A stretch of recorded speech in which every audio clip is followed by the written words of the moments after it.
specijalno za društvo iz kraja, za Novakovića, Aleksandra Acu i Zorana, Naciona i moju ženu i Macija koji snima tamo dole.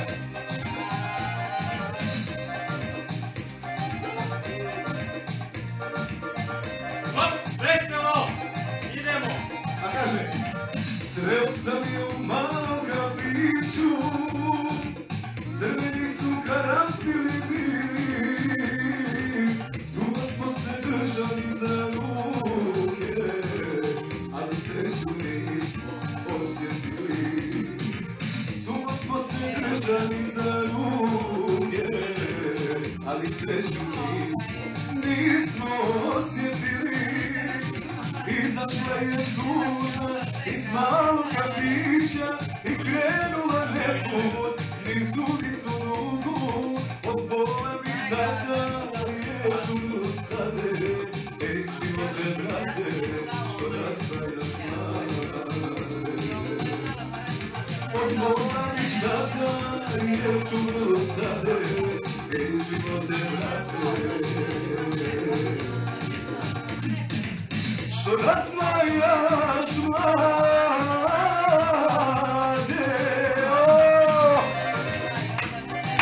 Opa, idemo!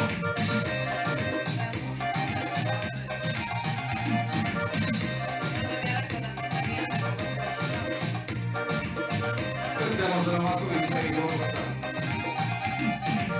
Sa suzama u očima duši, naše jutro nismo ispratili, a sjećanje ostalo je samo, jer ovo je vijek.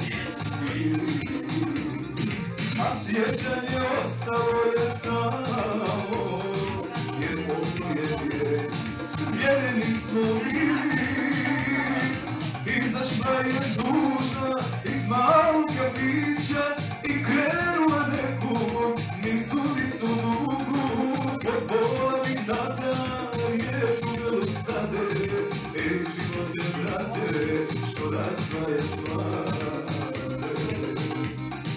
Od bola mi tada je žurno stade, ej živote brate, što razdvajaš mlade.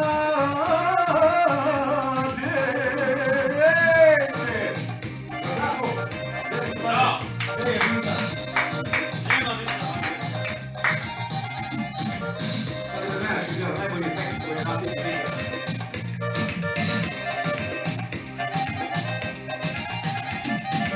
Život ide svojim tokom dalje,